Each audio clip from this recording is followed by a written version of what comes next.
Hello creative cooks, welcome back to another episode of the Creative Phoebe Cooks channel. I'm your host Phoebe, and today's video is very much a delayed gratification, and I'm really sorry about that. I'll be making an orange and ginger juice, and since I'm sharing weekly Mexican recipes with you this month, I'll be sharing a recipe for a hearty camarón Pazole, meaning a shrimp Pazole. I'm also sharing a garden update for all the plants I've sowed in the past few weeks that I shared here on this channel, and I'll be starting a root vegetable today. So let's get right to it by preparing the elements for the salsa verde. For that, I'm going to need a good amount of tomatillos, fresh tomatillos. I removed the husk and rinse the tomatillos to remove the stickiness from their skin. I also have here a red onion that I'll be quartering and adding to the skillet, and together with that I'll be adding a serrano pepper. You can add 2 or 1 serrano pepper depending on how much heat you want for the salsa verde. I just added 1 so I can adjust the heat later on. Roast these elements for about 30 to 40 minutes until they are blistered, and that would be at 400 degrees Fahrenheit. Now while those elements are roasting, I have some sweet potatoes here that have been hanging out on my counter for the longest time. So I decided I'm going to remove these slips and steep them in a jar of water so that the roots will form, making it easy for me to plant them in soil. I want to share that process with you, so I'm thinking I will do that in the next video.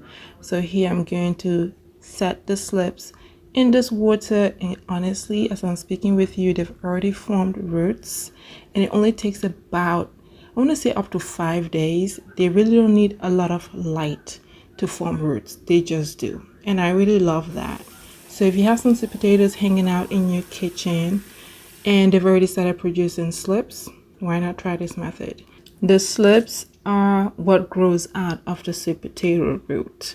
I keep saying slips, but that's what they are. I also tried soaking a Murasaki sweet potato in water to see if it forms roots. It's been about a week since I'm recording this voiceover and they've not formed roots yet. So if you have some sweet potatoes hanging around, it's worth the try. Here I'm flipping those elements that are roasting for the salsa verde so they can have an even blistered effect before I get to blitzing them in the blender. And while that's doing its thing, I'm gonna make an orange ginger juice. I have been pondering upon it, and it's about time that I make some. It's very simple. All you need are some oranges. Here I have some Valencia oranges, and if you know me, you know I'm gonna save those seeds, and here they are.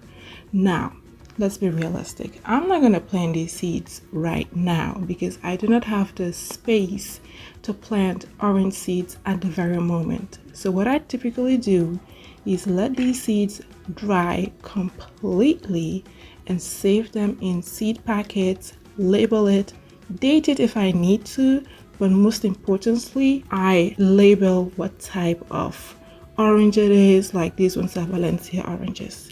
I also have some ginger. I'm gonna save the peelings so I can add it to my compost. This juice also makes good use of key limes. Those are oranges, ginger, key limes, voila. That's it. The elements for the salsa verde are done roasting. I love this effect. You don't have to roast them if you don't want to. You can actually boil these like I did for the Enquires ahogados a few weeks ago, and you'll still have the same effect. They would taste nicely, but you would definitely get a charred taste from this one since the elements were roasted.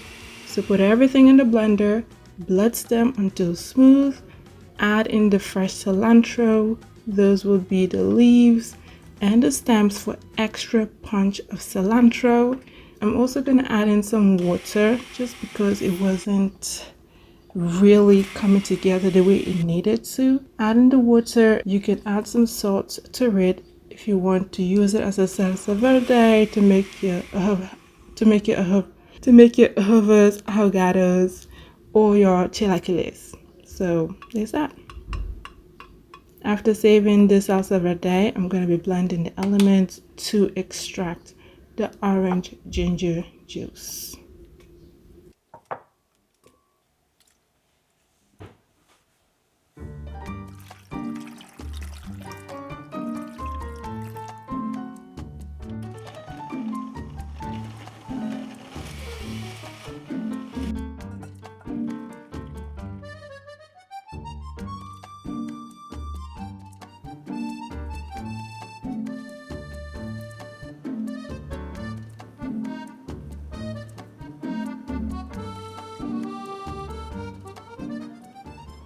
After straining the orange and ginger juice, I'm going to sweeten it with some raw honey. You can use maple syrup if you prefer, or agave. Make sure that the key lime juice is to your liking and the sweetness is to your liking. Then you can store this in a glass container and season it with whole cloves to release their anti-inflammatory and total health benefits into the juice over time. You can consume this juice over 3 to 5 days. It's a satisfying way to start your morning, pair it with your breakfast or a brunch, whatever you prefer.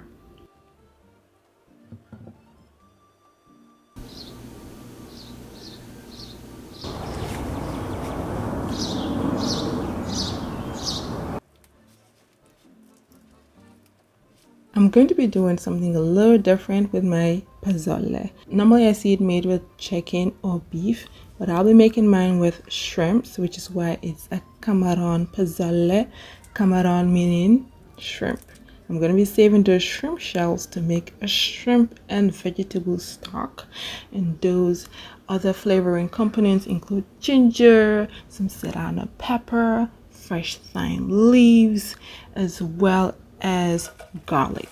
So here I have a bag of vegetable scraps that I've been saving in my freezer, and there goes in the shrimp shells and all those extra aromatics I mentioned. I'm also going to be flavoring it with some fennel seeds, Himalayan salt, black pepper, and adding that water to help extract all the goodness from these elements. All you need is 30 minutes to make this stock. But if you do not want to make this stock, you can just skip the shrimp shells and make your vegetable stock by using the recipe I have linked in the description box below, because I did share a separate video for a vegetable stock about a year ago. So you have options there. If you want to use chicken stock or beef stock, feel free to do that. It's cooled for about 30 minutes now, so it makes it easy for me to handle and strain. See all that good juice over there? Now, if you do not want to drink your juice, like your fresh fruit juice in the morning, you can drink a really good stock in the morning as an excellent morning elixir to activate your metabolism, your internal digestive system, which digestive system is internal. So how did I say that? Oh yeah, use those muscles. Pressology. Wow. Nice. After straining your shrimp and vegetable stock, save your stock in glass jars. I am an advocate for saving these juices and stocks in glass jars so that the plastic elements don't leach into your well-made product. You feel me? Store it and save it for later. I'll be using it to make the Pazole. Alright? But if you also know me, and if you've been consistent watcher of this channel, you know I'm going to save the residue and add it to my composting system so I can feed my plants and upcoming crops with good food in the form of well-nourished soil, right? So I'm going to save that and add it to my composting the following morning, during which I'll be sharing my garden update with you. If you've been watching this video for so long, thank you so much. I really appreciate you. I thank you. Let me know in the comment section below what you're loving about this video, what you would like to see. I've got one more video left for this month of May before I move on to another cuisine in the month of June. Can you take any guesses on what that could be? All right, while you are pondering upon that, here are a few crops I have growing in my garden. Now, a few weeks ago, I did share when I was sowing new crops in these air crates. They mainly include peppers, sweet peppers, as well as serrano peppers. The serranos surprisingly have not come up yet, but the sorrel seeds as well as the bergamot seeds are thriving, and I'm very happy about that. It could be that some of the seeds are not viable, but it could also mean that the temperatures in the area that I'm in are not very favorable. So I'm going to give them a few weeks to go and then decide where to go from there. I've watched a few videos suggesting that if you want your basil and your mint to grow well, cut off the flowering portion of it, and I did just that, and I want to see what happens as a result of making that decision. So if they do well, you know I will show you on this channel. All right, so here I am making a hole in my raised bed and adding in those scraps I got from making the stock the night before. I'm just going to bury them in there, and since it's been rainy these past few days, I don't need to water it. I'll just let the rain do its thing, and since rain is actually one of the purest forms of water, it will really do what it needs to do in that soil and make it healthy for me to add to my crops. Even as a gardener, I am always looking to grow. I believe that I am always learning, so I love to try new techniques and see what works for my plants and for my overall garden. If you're also a fellow gardener, let me know if that pruning technique has worked for your basil or your mint, and to give me hopes of what would happen for mine or any of us that are watching as well.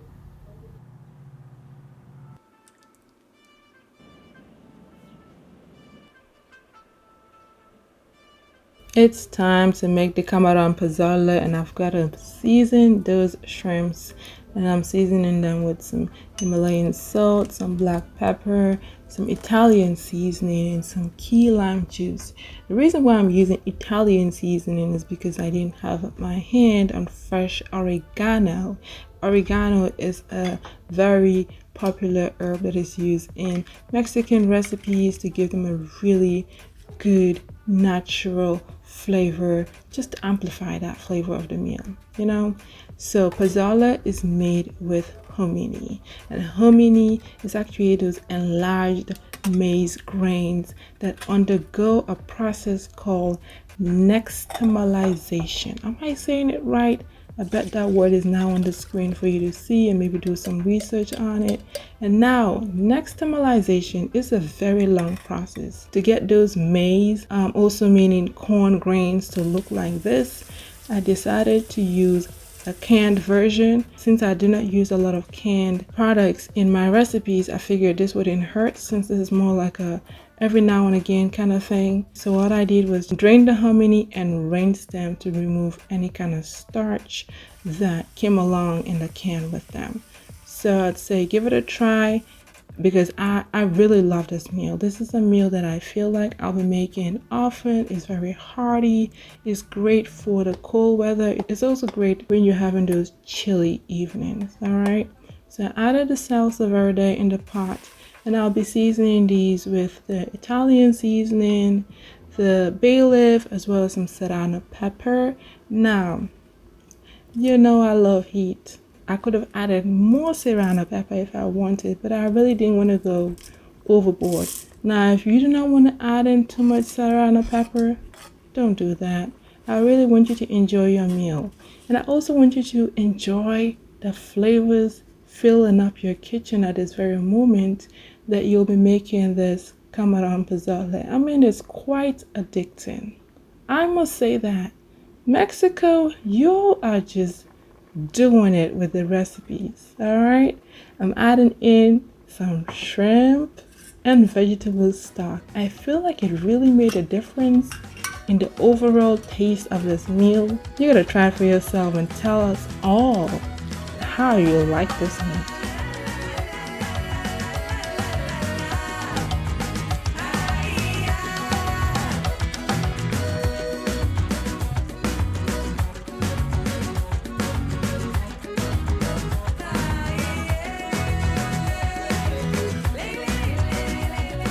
Add in your drained and rinsed hominy. This hominy really makes a difference. And if you've never had hominy before, and if I'm going to be really honest with you, it was my first time having hominy when I made this meal. Hominy tastes a bit rubbery. It definitely has a texture to it, so it's a bit rubbery, and it tastes like chickpeas but with a nice chew to it. Alright, so if you're a texture eater, try it. Just give it a try and see if you'll like it. I cannot make any promises that you'll like it, but at least you will know if you do or if you don't. Alright, so I'm adding in the shrimps, and at this point you know this meal is almost ready. It doesn't take long for the shrimps to cook, but depending on how big or small your shrimps are, you'll have to just wait and see when they cook through. Mine took about 5 minutes since these shrimps are pretty much on the larger side. And if you're wondering, they're also wild caught because we don't like to do farm raised over here. Okay, now after they're cooking out, you're gonna remove those bay leaves because I don't know about you, I don't want to be chewing on dried leaf while eating. I want to enjoy my meal and enjoy it. That's it. Now, let me tell you something about this meal. I could not even believe it. I kept on going for seconds, and this is my first time making it. So, if you're already loving what you're seeing right now, I highly suggest that you put it on your weekly menu because you're going to want to go to the store and shop for this meal. And you know what? It's time to feast. It's time to eat it. It's time to enjoy it. And I'm so happy you stayed on this video, watching this video. Let me know what you loved about it. Let me know if you're gonna try some Cameron Pazole, orange ginger juice. And with that said, thank you so much for watching, and we'll chat again in my next episode. And by the way, you can find a full recipe for this Cameron Pazole together with the salsa verde on my website at creativephoebe.com. Later.